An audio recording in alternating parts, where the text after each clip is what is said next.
आज दूसरे स्कंध का आरंभ है। पूर्व स्कंध के अंत में कथा आई, राजा परीक्षित थे, श्राप मिला, 7 दिन बाद उनकी मृत्यु हो जाएगी। सब छोड़कर गंगा जी किनारे आ बैठे। सैकड़ों संत महात्मा ऋषि मुनि सुना, वे भी वहीं आ बैठे। बोले, जब तक परीक्षित है तब तक हम यहीं बैठेंगे। परीक्षित ने उनसे 2 प्रश्न किए। मरणासन्न व्यक्ति को क्या करना चाहिए? दूसरा, मनुष्य मात्र को क्या करना चाहिए? मरणासन्न, जो मरण किनारे पड़ा, पता के जा रहा हूँ, उसको क्या करना चाहिए? और साधारण लोग जिनका जब होगा देखा जाएगा, लेकिन जीवन तो पड़ा है, उन्हें क्या करना चाहिए? राजा परीक्षित ने 2 प्रश्न किए। मरणासन्न व्यक्ति को क्या करना चाहिए और जीव मात्र को, व्यक्ति मात्र को क्या करना चाहिए? श्री सुखदेव जी महाराज इधर उधर भ्रमण करते यहाँ आ निकले। बोले, हम दोनों प्रश्न का उत्तर देंगे, 7 दिन में तुम्हें ऐसी भागवत की कथा सुनना है कि सब विस्तार हो जाएगा। यहाँ श्रीमद् भागवत के दूसरे स्कंध का आरंभ होता है। सुखदेव जी ने राजा परीक्षित के दोहराए हुए दोनों प्रश्न सुने। मरणासन्न व्यक्ति को क्या करना चाहिए? व्यक्ति मात्र को क्या करना चाहिए? उन्होंने कहा, परीक्षित, वरीया नेशते प्रश्न कुतो लोकहितम नृप। परीक्षित, सच्चे अर्थ में राजा तो तुम ही हो। नृप उसे कहते जो प्रजा की आज भी रक्षा करे, कल भी रक्षा करे, सदा रक्षा करे। परीक्षित, सन 100 राजपाट छोड़ चुके हो और 1 सप्ताह के पश्चात संसार छोड़ दोगे, पर तुमने प्रश्न ऐसे किए जो जीव मात्र के हित में है, जो प्रत्येक मरणासन्न व्यक्ति में है।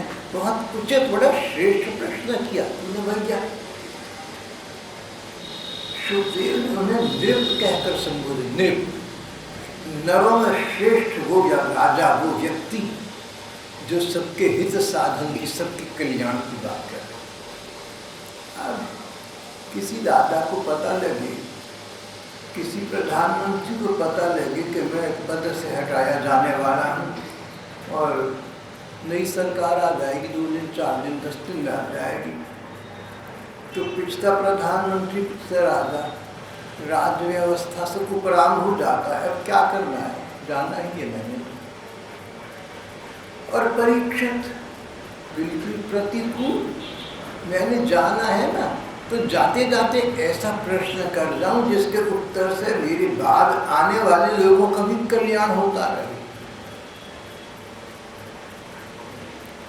भाव ये, हमारे देश में ऐसे ऐसे राजा महाराजा सुख भोग में रहे, गृहस्थ में रहे, पर मन ही मन लोकहित चिंतन और भगवत चिंतन बना रहा, भगवान का चिंतन बना रहा और पूरी प्रजा का चिंतन बना रहा।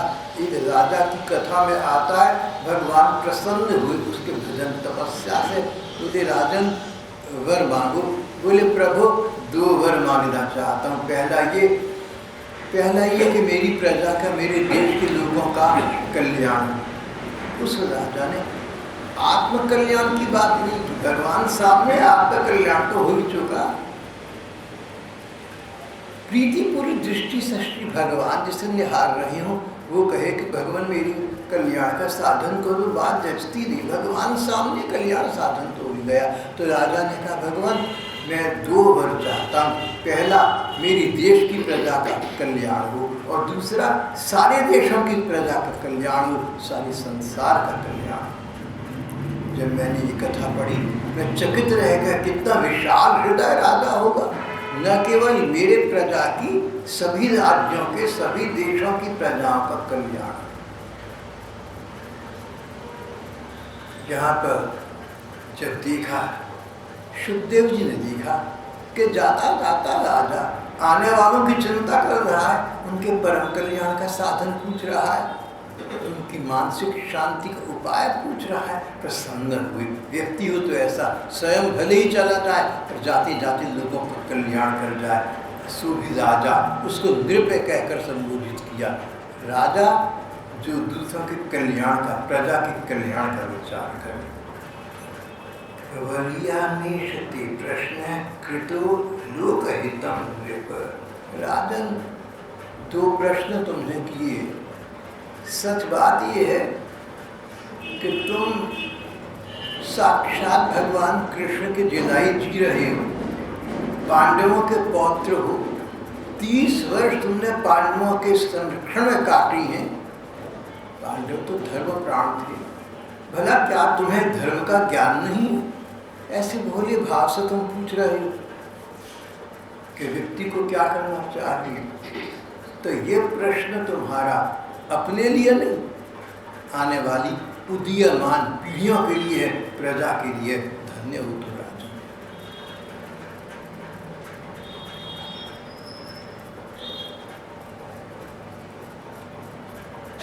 श्री सुखदेव जी ने कहा कि परीक्षित, जो गृहस्थ घर के काम धंधों में उलझे रहते हैं,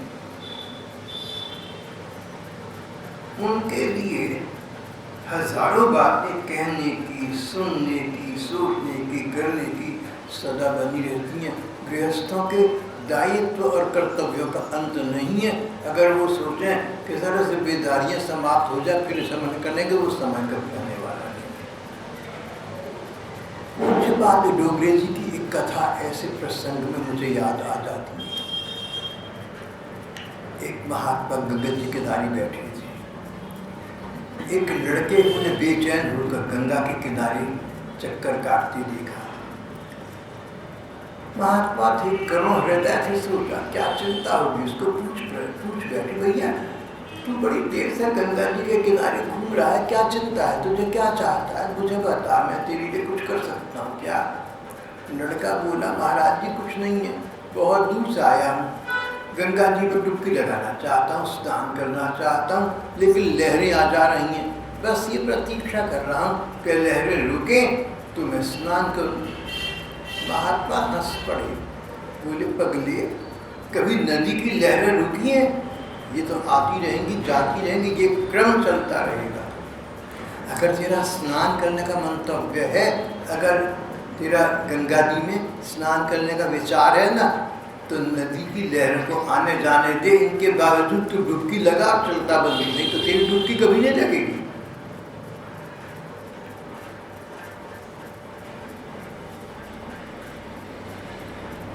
पूज्य डोगरे जी कहते थे कि देखो यही बात है संसार की। अब गृहस्थ सोचें, जो गृहस्थ ये सोचें कि घर के बड़े काम काज हैं, बड़े दायित्व हैं, बड़े कर्तव्य हैं, बड़ी जिम्मेदारियां हैं, जब ये निपट जाएंगी तो भगवान का भजन करेंगे। तो सुखदेव जी ने कहा, और हमारे पूज्य डोंगरे जी ने अभी कुछ वर्ष पहले कहा कि अगर तुम सोचो ना कि दायित्व पूरे हो जाए, कर्तव्य हो जाए, घर गृहस्थी के झंझट समाप्त हो जाए, तो भगवान का भजन करेंगे, वो समय कभी नहीं आएगा।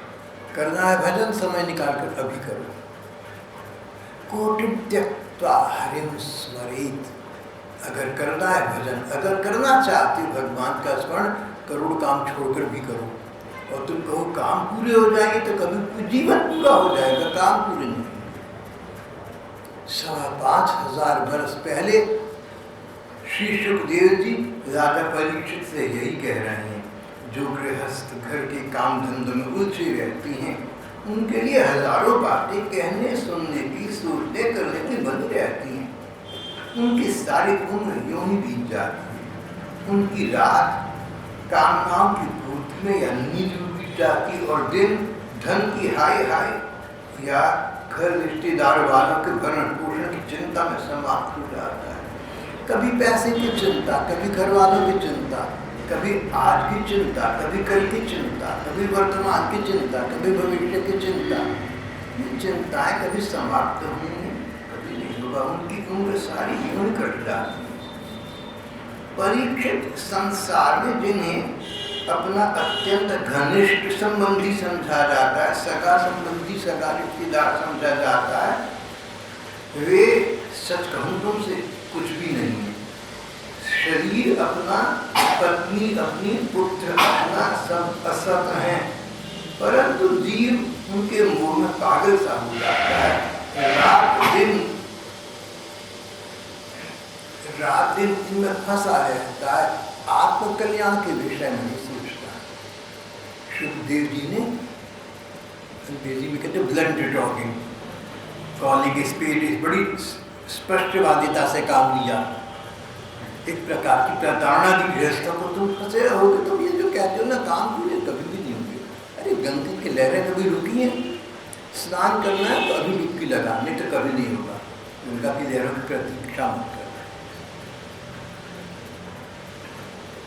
इसी प्रकार अगर मन मानता हो कि भगवान का स्मरण करना जीवन का विशेष लक्ष्य है, ये इस जन्म में, इस जीवन में, इस शरीर के रहते ही हो सकता है, तो कुछ ना कुछ गृहस्थ को चाहिए समय निकालकर भगवान के भजन में बिताए।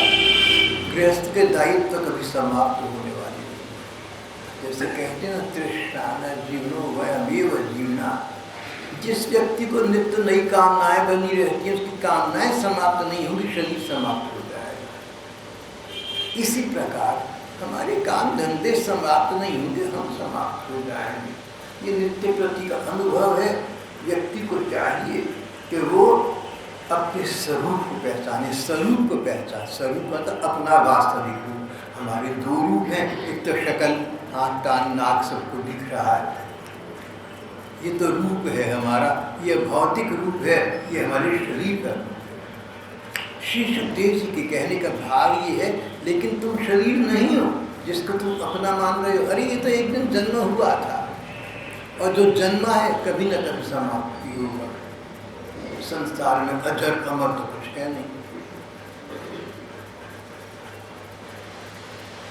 तो ये शरीर तुम नहीं हो, इस शरीर में तुम आज हो, इससे पहले किसी दूसरे शरीर में थे, और जिस शरीर में तुम आज हो, कुछ अर्से के बाद इसमें नहीं रहोगे, किसी तीसरे शरीर में जाओगे। तो गीता का श्लोक आपको याद आ रहा होगा, जब कपड़े गले सड़ जाती हैं तो उनको छोड़कर नए कपड़े धारण कर लेते हैं। इसी प्रकार ये शरीर विधि का विधान होता है, तो ये शरीर समाप्त हो जाता है, नया शरीर मिल जाता है। विधि के विधान को साकार करने के लिए विधाता की न जाने कितनी शक्तियाँ कार्य करती रहती हैं। संसार में हमारे अनदेखे न जाने कितने अद्भुत परिवर्तन आते रहते हैं, पर सबका सार तत्व ये अपने स्वरूप को समझें। हम ये शरीर ही हैं ऐसा नहीं है। शरीर का लाभ तो इतना कि इस शरीर के वर्तमान में रहते रहते भगवान का भजन स्मरण करने, अपने अंगों को भगवान में लगा दें, विषय विकारों से निकालें। अब जिह्वा है, ये तो चटखारा चाहेगी, ये तो समाज भोजन चाहेगी, या जिह्वा है तो ज़्यादा बोलने को दिल करेगा, जो मन में बात है सो बोलेंगे। जिह्वा को नियंत्रण में रखो भैया, चटखारे में भी और बोलने में।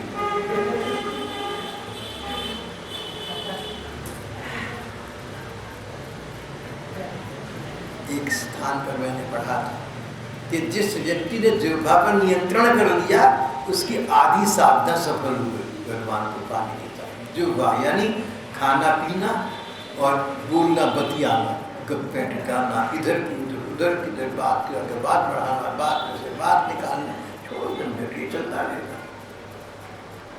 श्री सुखदेव जी कहते हैं कि मनुष्य को चाहिए कि अपने रूप को नहीं, अपने शरीर के ढांचे को नहीं, अपने स्वरूप को पहचाने। तुम अपने शरीर को अपना स्वरूप मत समझो, ये तो रूप है तुम्हारा, वर्तमान है। लंबा और नाटापन तुम्हारे शरीर का है, तुम्हारा नहीं है। काला और गोरा रंग तुम्हारी चमड़ी का है, तुम्हारा नहीं है। अपने आप को अपने इस वर्तमान शरीर तक सीमित मत रखो। जैसे हम कपड़े की एक जोड़ी तक तो सीमित नहीं रहते, न जाने कितने कपड़े कितनी बार बदलते हैं। इसी प्रकार ये शरीर है, इसमें आत्मा का निवास है, आत्मा भगवान का अंश है। आत्मा इस जो शरीर में रहता है, आत्मा उसको कहते हैं जीवात्मा, जीव की आत्मा। तो परमात्मा का अंश है जीवात्मा। ये जीवात्मा कभी इस शरीर में रहता है, कभी किसी पहले एक और शरीर में था, आगे किसी और में होगा, अपने चोरी बदलता रहता है। तुम्हारा रूप इसलिए ये इस वर्तमान शरीर वाला है ही नहीं, तुम्हारा रूप है स्वरूप, तुम भगवान का अंश, तुम परमात्मा का अंश, तुम जीवात्मा। तो जीवात्मा को चाहिए कि अपने स्वरूप को समझे, अपने सर्वस्व परम पिता परमात्मा को समझे। परमात्मा और जीवात्मा इनका संबंध शाश्वत है, सदा बना रहने वाला है। ये संसार रहे या चला जाए, शरीर रहे या चला जाए, जीव और ब्रह्म का संबंध बना रहे। तू ब्रह्म हो जीव, हे भगवान तुम परमात्मा हो, मैं जीवात्मा हूँ। तुम स्वामी हो, मैं सेवक हूँ। तुम समुद्र हो, मैं तुम्हारी तरंग, तुम्हारी लहर हूँ। नाथ तू अनाथ, तू अनाथ कौन हो तुम? इसमें भी विशेष रूप से भगवान तुम अनाथ नाथ हो। कोई कष्ट आ जाए, कोई सहायता करने वाला ना हो, ऐसे में सहाय तुम होते हो। और जब तुम सहाय होते हो, जब हम ये समझ जाते हैं भगवान कि तुम हमारे सच्चे सहाय हो, हम तुम्हारे पर निर्भर करने लगते हैं, तुम्हारे पर अवलंबन कर देते हैं, तुम्हारे पर निर्भर करते हैं, मुनस्सत तुम्हारे पर हो जाती हैं, तो तुम कभी निराश नहीं करोगे। अनेक भक्तों को तुमने सनाथ कर दिया, इसी प्रकार तुम मुझे भी सनाथ कर दो। भगवान से ये प्रार्थना करना। जीव का सहज स्वरूप भगवान के प्रति आत्मा का स्वरूप। श्री सुखदेव जी ने कहा, परीक्षित अपने स्वरूप को पहचान, नो थाइसेल्फ, नो थाइसेल्फ अंग्रेजी में कहा तत्वमसि। और भी अनेक शब्दों में एक ही बात को कहा है, तत्वमसि, तू ही तत्व है, तत्व सत्य वस्तु परमात्मा का। शिवोहम, शिवोहम मैं शिव हूँ, यानी परमात्मा का अंश हूँ। सोहम, सोहम मैं वही हूँ, यानी जो परमात्मा है वही आत्मा, मुझमें मैं उनका हूँ। भाव एक ही है, शब्द अलग अलग है, सिद्धांत कदाचित अलग है, पर भाव वही है, भगवान की का हम अंश हैं। तो यहाँ पर श्री सुखदेव जी ने कहा कि महाराज अपने स्वरूप को पहचानना ही अपने हित में है। जो मनुष्य अभय पद को प्राप्त करना चाहता है, उसे तो भगवान कृष्ण का स्मरण करना चाहिए। अभय पद को, ऐसा पद, ऐसी स्थिति जिसमें अभय, कोई भय नहीं रहता। संसार है, हर बात में भय है। शरीर है तो रोग का और मृत्यु, तो मृत्यु का भय है। जीवन है तो मृत्यु का भय है, शरीर है तो रोग का भय है। ज्ञान है तो अहंकार का भय है। इस प्रकार संसार में निर्भय वस्तु तो कुछ है ही नहीं। अभय पद, निर्भय पद भगवान के चरण कमल है, भगवान का ध्यान है, वहाँ कोई भय नहीं। इसलिए भगवान का चिंतन करना जीव मात्र का, प्रत्येक व्यक्ति का आत्महित परम धर्म है। परीक्षित में दो प्रश्न किए थे, व्यक्ति मात्र को क्या करना चाहिए, दूसरा था मरणासन्न व्यक्ति को क्या करना चाहिए। जीव मात्र को, व्यक्ति मात्र को क्या करना चाहिए। देर से आए और जल्दी आए क्या पता, फिर करना क्या चाहिए। व्यक्ति को बोले भैया भगवान का स्मरण करना चाहिए, भगवान का ध्यान करना चाहिए, अपने स्वरूप पहचानना चाहिए, श्री कृष्ण की लीलाओं का श्रवण करना, भागवत में भगवान कृष्ण की लीलाएं दी गई हैं, ब्रह्म वैवर्त पुराण में भगवान कृष्ण की लीलाएं दी गई हैं, गर्ग संहिता में और अन्य ग्रंथों में भगवान कृष्ण की लीलाएं दी गई हैं। और 16वीं शताब्दी में अनेक संत कवियों ने अपने काव्य में श्री कृष्ण की लीला दृश्यों का वर्णन किया है।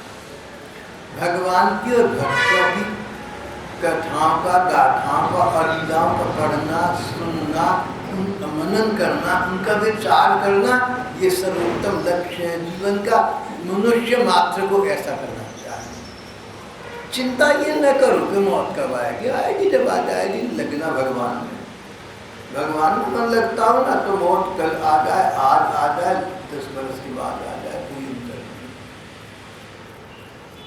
नहीं। मृत्यु का भय उसे है जिसने जीवन में तत्व वस्तु की प्राप्ति का प्रयत्न न किया हो, जिसने श्री कृष्ण की लीलाओं का रस न लिया, जो संसार में लगा रहा हो। और कहीं तुमने कृष्ण कथा का रसास्वादन किया, कृष्ण कीर्तन में अभिरुचि ली, तो तुम्हें मृत्यु का कोई भय नहीं है। फिर तो कब मरी हो, कब बाई हो, पूर्ण परमानंद, ऐसा भी हमारे महात्माओं ने गाया है, कहा है।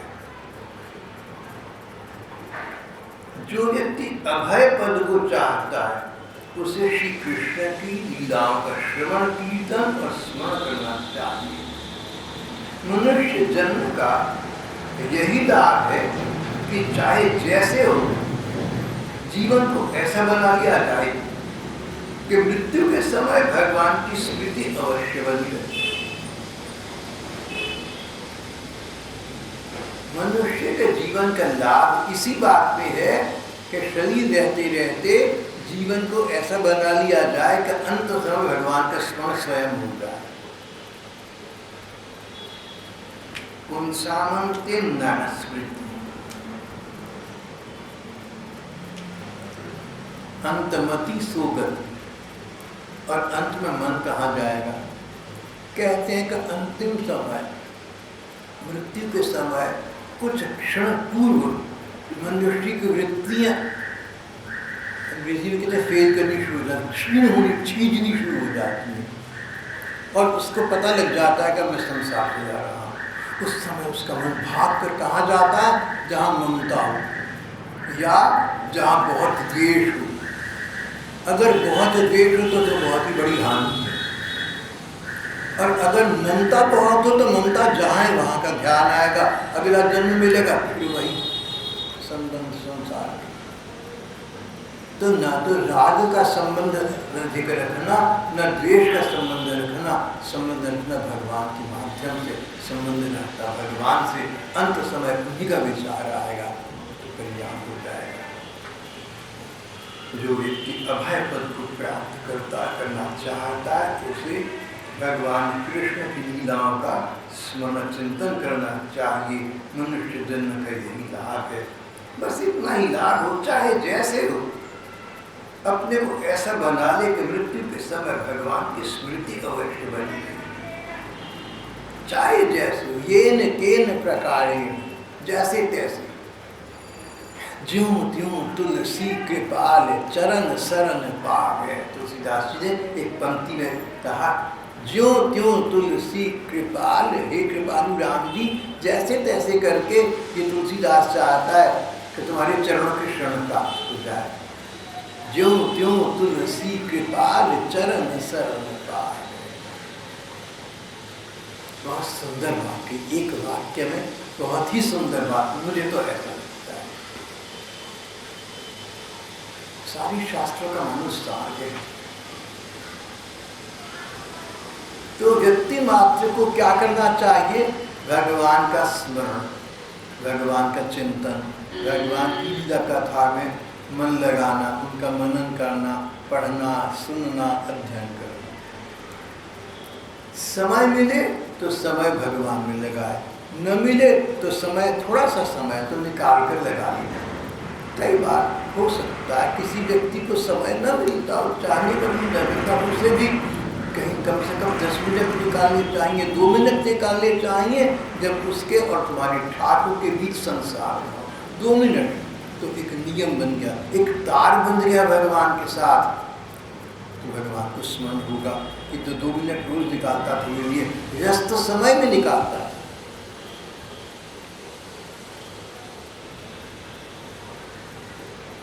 व्यक्ति मात्र को भगवान की लीलाओं का स्मरण, लीलाओं का विशेष रूप से कहा इसलिए कि भगवान की लीलाएं मधुर हैं, उनमें मन लगता है। नाम कीर्तन सुंदर है, इसमें तो कोई शक ही नहीं है, पर नाम जपने में सबका मन नहीं लग पाता है, मन भाग लेता है। अगर मन भागता हो तो भी नाम न लेने से नाम लेना अच्छा है, पर लीलाओं की बात श्री सुखदेव जी ने की, लीलाएं सुनने मन अधिक लगता है, कथाएं सुनने में मन लगता है। कई बार मुझे कोई रसाला मिल जाता है, कोई पत्रिका, कोई मैगजीन मिल जाए, तो मैं लंबे लंबे लेख नहीं पढ़ पाता, दिल नहीं करता। लेकिन जो लघु कथाएं छपी होती है, छोटी छोटी कहानियां, आधे आधे पन्ने की स्रोत पढ़ देता हूँ। भगवान की लीलाएं छोटी भी हैं, बड़ी भी हैं, लेकिन अधिकांश लीलाएं ऐसी कि मन उनमें अपने आप जाता है। लीला पढ़ने के बाद मन उन लीलाओं का थोड़ा सा चिंतन भी करता है, बस यही जीवन की सफलता है।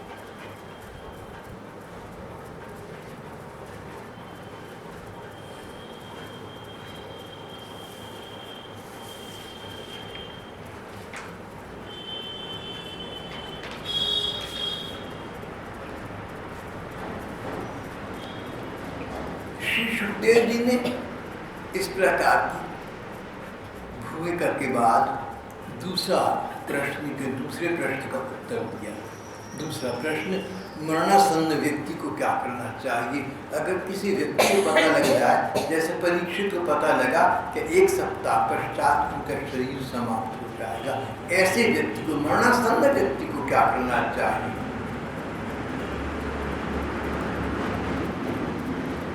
श्री परीक्षित जी ने कहा कि मरणासन्न व्यक्ति को क्या करना चाहिए, समय तो थोड़ा सा है, उसमें क्या अपना कल्याण कर सकेगा व्यक्ति? तो श्री सुखदेव जी ने कहा बिल्कुल कर सकेगा। मैं तुम्हें इसका उपाय समझाऊंगा, तुम्हें बात बताऊंगा, कारण तुम इसके अधिकारी हो। जो अच्छे गुरु हैं, अच्छे अध्यापक हैं, अच्छे शिक्षक हैं, अच्छे वक्ता हैं, वो देख लेते हैं कि श्रोता किस स्तर का है, किस प्रकार का है। जैसे किसी बच्चे को आप विद्यालय में भर्ती करना चाहें तो ऐसा रिवाज रहा है कि उसकी परीक्षा लेकर देखते हैं कि कौन सी कक्षा में बिठाने के काबिल है। कोई 4वीं के काबिल है, कोई 8वीं के काबिल है, कोई 10वीं के काबिल है, वहाँ बिठा देते हैं। तो पूर्व काल के गुरु और आचार्य व्यक्ति की पात्रता देखकर, उसकी योग्यता देखकर उसको ज्ञान का तत्व का उपदेश करते थे। सुखदेव कहने लगे राजा परीक्षित से, राजन तुम बहुत सुयोग्य सुपात्र हो मेरी कथा श्रवण करने के। मैं भागवत की कथा सुनकर आ रहा हूँ और वही भागवत कथा तुम्हें सुनाऊंगा। भागवत कथा सबके सुनने योगी नहीं है, सुन लो, श्रद्धा नहीं होगी तो क्या लाभ होगा? दवा तुम पास रख लो, खाओ नहीं तो क्या रोग लाभ होगा? बोले तुम सुपात्र हो, तुम अच्छे श्रोता हो, मैं तुम्हें ठीक उत्तर तुम्हारी अनुकूल बताऊंगा, और ये उत्तर उन सभी लोगों के लिए जिनमें इस प्रकार का भाव है। क्यों खत्म हो गया वो हमारी टॉपिक भी है खत्म हुआ है, लगभग समाप्त होने वाला है, इसमें दूर आया प्रेम के लिए।